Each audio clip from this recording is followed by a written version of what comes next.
Hi friends, welcome back to my channel. ఈ స్టోరీకి writer SNMR Sridhar గారండి. శ్రీధర్ గారి అన్ని స్టోరీస్ కి కాపీరైట్స్ వర్తిస్తాయి. ఆయన పర్మిషన్ లేకుండా యూట్యూబ్ లోనే కాదు మరే ఇతర సోషల్ మీడియా నెట్వర్క్ లో కూడా ఆయన స్టోరీస్ ని అప్లోడ్ చేయడానికి వీల్లేదు. దయచేసి అలా చేయకండి ఫ్రెండ్స్. అలా చేస్తే లీగల్ గా చాలా ప్రాబ్లమ్స్ ఫేస్ చేయాల్సి వస్తుంది. అలానే ఈ స్టోరీస్ చదువుతున్న వాళ్ళైనా వింటున్న వాళ్ళైనా మీరు మరే ఛానల్లోనైనా శ్రీధర్ గారి స్టోరీస్ ని చూసినట్లయితే వెంటనే నాకు కామెంట్ బాక్స్ లో మెసేజ్ చేయండి. ఇది పూర్తిగా రైటర్ శ్రీధర్ గారి ఛానల్ అండి. కేవలం ఆయన స్టోరీస్ మాత్రమే ఇందులో ఉంటాయి. కానీ కొంతమంది పేర్లు మార్చి వేరే ఛానల్స్ లో ఆయన స్టోరీస్ ని అప్లోడ్ చేస్తున్నారు. మీరలా చూసినట్లయితే నాకు వెంటనే మెసేజ్ చేయండి. ఇక లేట్ చేయకుండా వీడియోలోకి వెళ్ళిపోదాం ఫ్రెండ్స్. ఎస్ఎన్ఎంఆర్ శ్రీధర్ గారు రాసినటువంటి మనోభిరాముడు 126వ భాగం. ఊరొదిలి వెళ్లిన భూపతి కుటుంబం తిరిగి ప్రజుమ్నపురం వస్తున్నారన్న వార్త ఊరు మొత్తం తెలిసిపోయింది. నానా, నీ ప్లాన్ సక్సెస్. ఆ భూపతి కుటుంబం ఇంకో 2 రోజుల్లో వస్తున్నారంట అని ధను అంటే, కంటి నిండా నీళ్లతో సంతోషాన్ని నింపుకొని, నాకు తెలుసురా, ఖచ్చితంగా వాళ్ళొస్తారని. వెంటనే మార్తాండని కబురు పెట్టు అన్నాడు రాజేంద్ర. కాని నాన్నా, నాకో డౌట్. ఏంటది? మార్తాండ చెప్పిన జాతకుడు వాళ్ళల్లో కూడా లేకపోతే ఏం చేద్దాం? ఏముంది, వాళ్ళని కూడా వాళ్ళ నాన్న తాతల దగ్గరికి పంపడమే. కాని నా మనసు గట్టిగా చెప్తుంది, ఖచ్చితంగా వాళ్ళిద్దరిలో ఒకడు ఆ అదృష్ట జాతకుడని. లేదంటే ఆచారం ప్రకారం గుళ్ళో ఉండాల్సిన వాళ్ళ జాతకాలు ఆ రాఘవ మహల్లో పెట్టించాడంటే వాడికి ఖచ్చితంగా నిధి గురించి తెలిసే అలా చేశాడు. ఇంకెన్ని రోజులు? వాళ్ళు రాగానే ఖచ్చితంగా ఆ మహల్ తెరుస్తారు. తర్వాత ఎలాగైనా వాళ్ళ జాతకాలు మన చేతికి తెప్పించుకోవాలి. ఇంతకీ వాళ్ళెప్పుడొస్తున్నారు?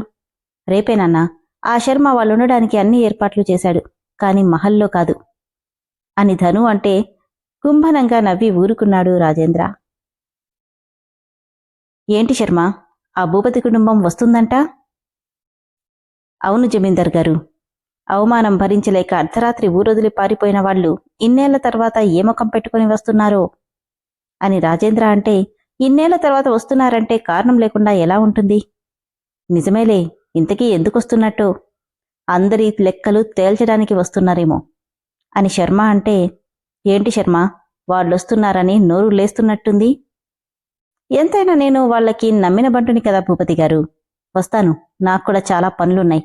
నమస్కారం అని చెప్పి వెళ్ళిపోయాడు శర్మ. ఊరెళ్తున్నామంటే ఏదో తెలియని భయం ఆవరించేసింది గాయత్రికి. ఒక్కరోజులో తారుమారైన జీవితం కళ్ల ముందు మెదులుతుంటే టెన్షన్తో ఒళ్లంతా చెమటలు పట్టేస్తున్నాయి. వణుకుతున్న శరీరంతో చైర్లో వెనక్కు వాలిందామే. నుదుటి మీద చల్లగా తాకిన చేతి స్పర్శకి కళ్ళు తెరిచి, అభి, నువ్వా అని అడిగితే, తన ముందు నీస్ మీద కూర్చుని, ఎందుకు మా భయపడుతున్నావు అని అడిగాడు. తెలీదు నాన్నా, కాని ఎందుకో ఆ ఊరెళ్తున్నామంటే తెలియకుండానే వణుకు పడుతుంది.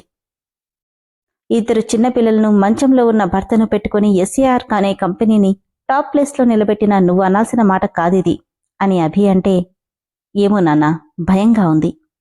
నేనుండగా నీకేమవుతుంది మా? అప్పుడు నీ పిల్లలు 7 ఏళ్ల పసివాళ్లు. ఇప్పుడు 27 ఏళ్ల వయసులో సింహాల్ల నీ ముందుంటే నీకు భయమేంటి అని అభి అంటే, కరెక్ట్గా చెప్పావన్నయ్యా అంటూ అప్పుడే లోపలికొచ్చాడు రామ్.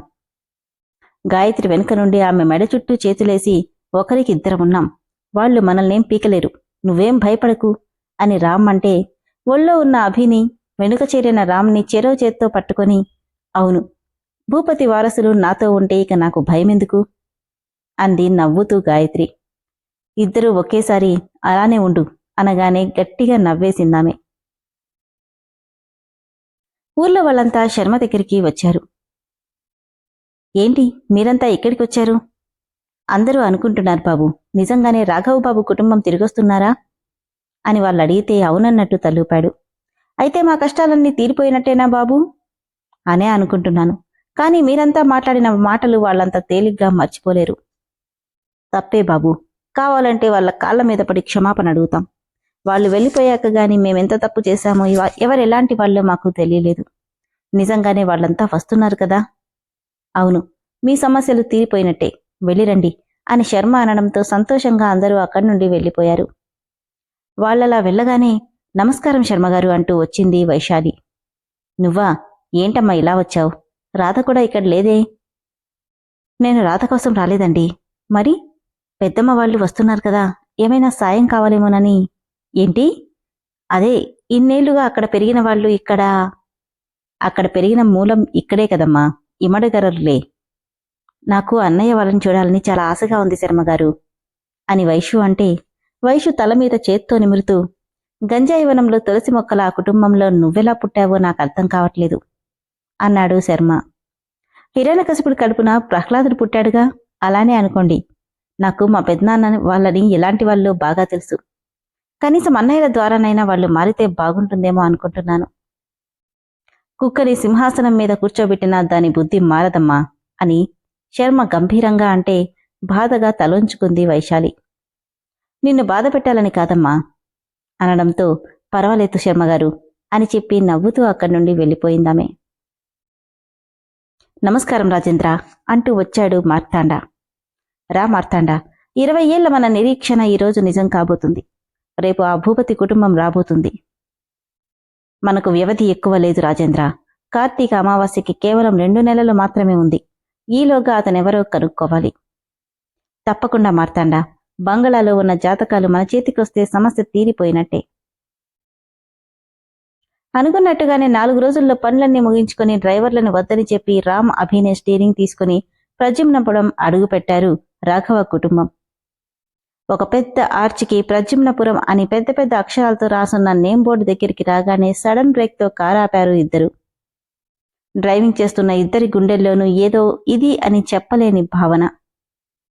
అభి, వచ్చేశామా అని మను అతని భుజం మీద చేయి వేయగానే సన్నటి కన్నీటి తెర అడ్డుపడుతుంటే అవునన్నట్టు తలూపాడు. ఈలోపు యశు కారు దిగడంతో మిగతా వాళ్ళు కూడా దిగారు. మను ఊరంతా ఒకసారి చూసి, ఇప్పటిదాకా వచ్చినంత వరకు ఈ ప్లేస్ మొత్తం బీడు భూమిగా ఉంది. కాని ప్రద్యుమ్నపురం నుండి మాత్రం పచ్చటి పొలాలతో ఎక్కడ చూసినా పంట కాలువలతో పచ్చగా కనిపిస్తుంటే వింతగా అనిపించింది మనుకి. అభి, ఇదేంటి ఇక్కడిదాకా ఎండిపోయినట్టుగా ఉన్న భూమి ఇక్కడికి రాగానే ఇంత పచ్చగా మెరుస్తుంది అని అడిగింది మను. అవును బావా, నాకు అలానే అనిపించింది. చుట్టుపక్కలంతా ఎండిపోయింటే ఈ ఊరు మాత్రం ఇంత పచ్చగా ఎలా ఉంది అని అడిగింది యశు కూడా. ఇది మన వంశ మూలపురుషుడు ప్రద్యుమ్న మహారాజు ఈ ఊరు ఎప్పుడూ ఇంత పచ్చగా ఉంటుంది అంది యశు అరుంధతమ్మ. అదెలా అమ్మమ్మా? అదో పెద్ద కథ మనవరాలా, మరోసారి చెప్తాలే అనడంతో మళ్లీ కార్లు స్టార్ట్ చేశారు. ఊరి చివరి నుండి వెళ్తూ మొదటగా వచ్చిన మామిడి తోటలో ఉన్న బంగ్లా దగ్గర కారాపారిద్దరు. ఏమైందభి, ఇక్కడెందుకు ఆపావు అంటున్న అభికి అవేమీ వినిపించట్లేదు. వాళ్ల జీవితాల్ని నాశనం చేసిన బంగ్లా, తన తండ్రి చావుని చూసిన రాజేంద్ర బంగ్లా ఇది. రాజేంద్ర మాటలు నమ్మి మీనాక్షి ఇక్కడికొచ్చే కుటుంబాన్ని చిన్నాభిన్నం చేసి రాఘవ చావుకి కారణమైంది. స్టీరింగ్ మీద బిగుసుకుంటున్న అతని చేతుల్ని చూసి కంగారుగా, అభి, ఏమైంది అంటూ భుజం మీద చేయి వేయగానే ఉలిక్కిపడి ఆ బంగళాని కోపంగా చూసి మళ్లీ కారు స్టార్ట్ చేశాడు అభిరామ్. వీళ్ళొచ్చేసరికి ఆఫ్టర్నూన్ అయిపోయింది. రావడమే డైరెక్ట్గా వీళ్ళు ఒకప్పుడు ఉన్న బంగ్లా దగ్గరికే వచ్చి ఆపారు. ఒకప్పుడు ఎంతో వైభవంగా ఉండే బంగ్లా ఇప్పుడు ఎవ్వరూ ఉండకపోవడంతో దుమ్ము ధూళి బూజులతో నిండిపోయి బూత్ బంగ్లాలా కనిపిస్తుంది. జరిగిన వాటికి సాక్ష్యంగా ఎవరికోసమో ఎదురు చూస్తున్నట్టుగా ఆ బంగళాకి కాపలాగా ఉన్న రాఘవ సమాధిని చూడగానే అందరి కళ్లల్లోనూ నీటి చెమ్మ. నెమ్మదిగా అందరూ కారు దిగారు. చిన్నబాబా, మీరున్న ఇల్లు ఇదేనా అని యశు అడిగితే అవునన్నట్టు తలూపాడు రామ్. ఇంతలో, అమ్మా వచ్చేశారా, రండి, ముందు కాస్త స్నానాలవి చేదురు కాని, మీకోసం అన్ని ఏర్పాట్లు మా ఇంట్లోనే చేయించాను అని శర్మ అంటే, కృష్ణ, రామ్, పదండి, ముందు ఫ్రెష్ అవుదురు అన్నాడు ప్రమోద్ కూడా. రాధ కళ్ళల్లో కన్నీళ్ళొస్తుంటే, అమ్మమ్మా, అత్తయ్య, రండి వెళ్దాం. ఈ బంగళాన్ని చూస్తూ ఉంటే బాధగానే ఉంటుంది, కాని తప్పదు. మేం రోజూ ఈ బంగళాన్ని చూసి ఇలానే బాధపడతాం అని వాళ్ళని తీసుకెళ్లబోతే అభి, రామ్ మాత్రం కళ్ళార్పకుండా ఆ బంగళాన్ని చూస్తున్నారు. వెళ్తున్న గాయత్రిని చూసి, మమ్మీ 1 సెకండ్ అంటూ ఆపేశాడు అభి. ఏమైంది బాబూ అని శర్మ అడిగితే, తల కూడా తిప్పకుండా మేముండాల్సింది మా ఇంట్లో శర్మగారు, ఎక్కడో కాదు అన్నాడు అభి. ప్రమోద్, రాధ, శర్మ ఒకేసారి ఏంటి అని షాకయ్యారు.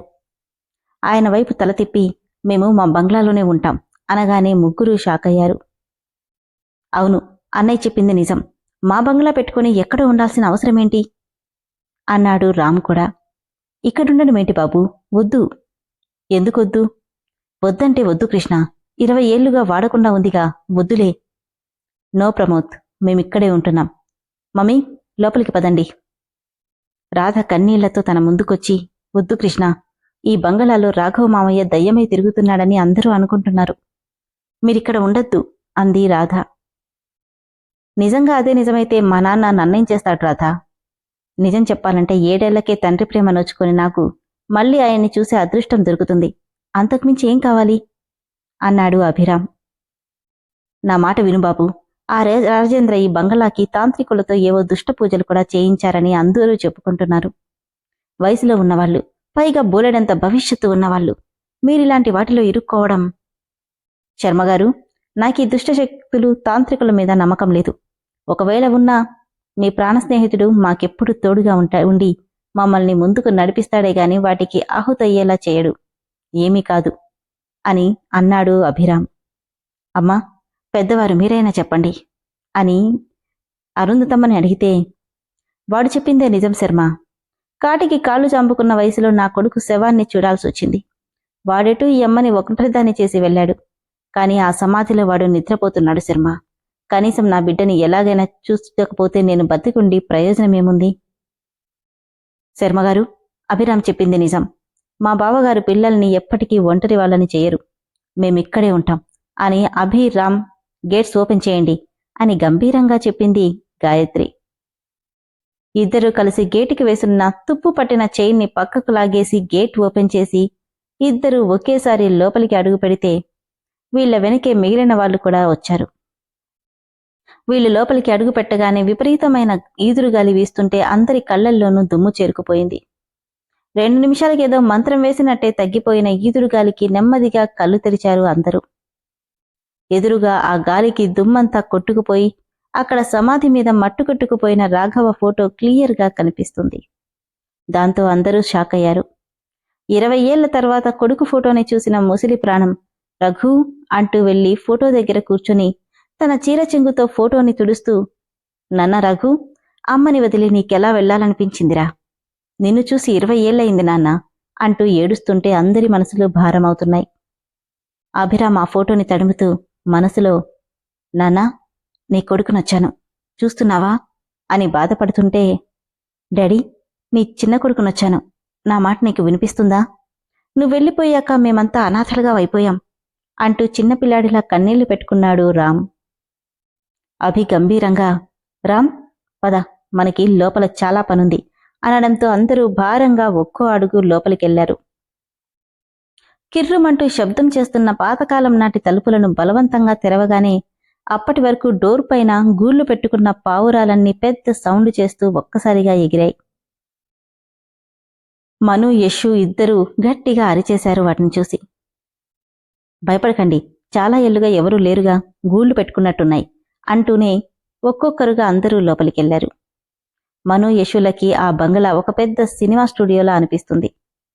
రామ్, అభి, ప్రమోద్, రాధలకి ఒకప్పటి తమ మధురమైన జ్ఞాపకాలు గుర్తు చేస్తుంది.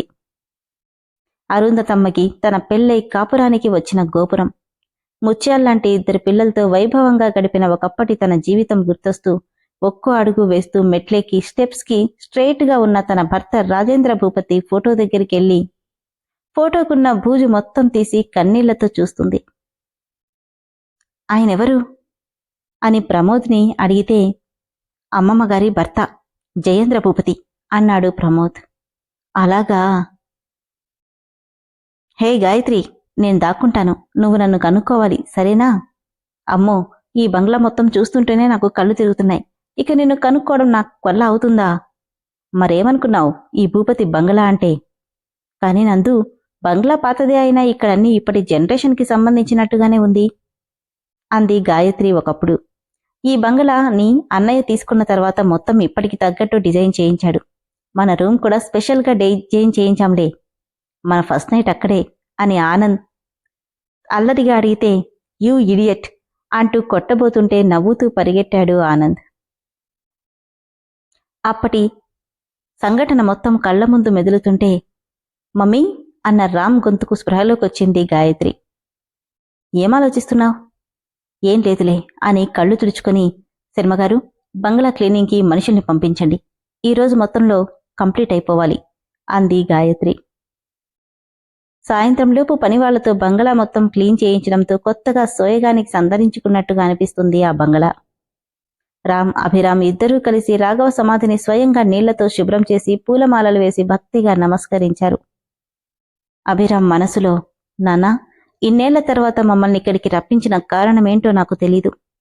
కాని అది ఏదైనా కాని నా ముందుండి నడిపించు అని మనసులో అనుకోగానే ఎవరిదో చల్లటి స్పర్శ తన ముఖమంతా తడిమినట్టు అనిపిస్తుంటే నెమ్మదిగా కళ్ళు తెరిచాడు అభిరామ్. అక్కడెవ్వరూ లేకపోవడంతో చల్లగాలికి అలా అనిపించిందేమో అనుకుని ఇద్దరూ లోపలికెళ్ళిపోయారు. నానమ్మా, ఇక్కడ ఏదో అని చెప్పబోతుంటే ఇంతలో బాబు, మీకోసం ఊర్లో వాళ్ళంతా వచ్చారు అని శర్మ అనడంతో రామ్, అభి ఇద్దరూ ఒకరి ముఖాలొకరు చూసుకొని ముందుకు నడిచారు. మహల్ మొత్తం శుభ్రం చేయడంతో మను, యశు కలిసి ఒక్కో గది చూసుకుంటూ వెళ్తూ మేడ మీదున్న ఒక రూమ్ దగ్గరికొచ్చారు. అక్కా, ఇదెవరి రూమ్ అయ్యుంటుంది? ఏమో, నాకు మాత్రమేం తెలుసు, చూద్దాం పద అంటూ ఇద్దరూ డోర్ తెరవగానే ఎదురుగా ఓ పెద్ద ఫోటో కనిపించింది. చైర్లో నవ్వుతూ కూర్చున్న మీనాక్షి మెడ చుట్టూ చేతులేసి వెనుక నుండి హత్తుకున్న రాఘవని తన్మయత్వంతో చూస్తుంది మీనాక్షి. వావ్ అక్కా, ఎంత బాగుందో కదా. అవును, ఏమో అనుకున్నాను కాని పెద్దత్తయ్య గారు చాలా అందగతే, చూస్తుంటేనే తెలుస్తుంది కదా అంది యశు కళ్ళార్పకుండా ఆ ఫోటోని చూస్తూ. అవును, కాని ఈ ఫోటోలో వాళ్ళిద్దరి ప్రేమ కూడా కనిపిస్తుంది యశు. నిజమే, ఇద్దరూ ఎంత బాగున్నారో అనుకుంటుంటే యశుని అరుంధతమ్మ పిలవడంతో అక్కా, ఇప్పుడే వస్తానంటూ ఆమె వెళ్ళిపోయింది. దాదాపు ఆ గోడ మొత్తం ఉన్న ఆ ఫోటోని చేత్తో తడుముతూ, పాపం వీళ్ళిద్దరూ ప్రాణంగా ప్రేమించుకున్నారు కానీ అనుకోగానే మనసంతా భారంగా అయిపోయింది మనుకి. పెద్దమావయ్య గారు, అత్తయ్య నిజంగా ఏ తప్పు చేయలేదని నా మనసు చెప్తుంది. ఆ విషయం మీకు కూడా తెలుసు కదా అనుకుని బాధగా నిట్టూర్చి వెళ్ళిపోతూ మళ్లీ వెనక్కి తిరిగి ఆ ఫోటోను ఒకసారి చూసి వెళ్ళిపోతుంటే ఫోటోలో ఉన్న రాఘవ కళ్ళు ఒకసారి మూసి నెమ్మదిగా మళ్లీ తెరిచాడు. తెరిచిన ఆ కళ్ళ నుండి కన్నీరు కారుతుంటే అవి కాస్త మీనాక్షి ఫోటో మీద పడుతున్నాయి. విన్నారు కదా ఫ్రెండ్స్, స్టోరీ అయితే చాలా అద్భుతంగా ఉంది కదా. మొత్తానికి అభిరామ్ కుటుంబం మొత్తం ప్రద్యుమ్నపురానికి వచ్చేసింది. ఎక్కడో ఉండకుండా పాడుపడిన ఆ బంగళాలోనే ఉండడానికి నిర్ణయించుకున్నారు.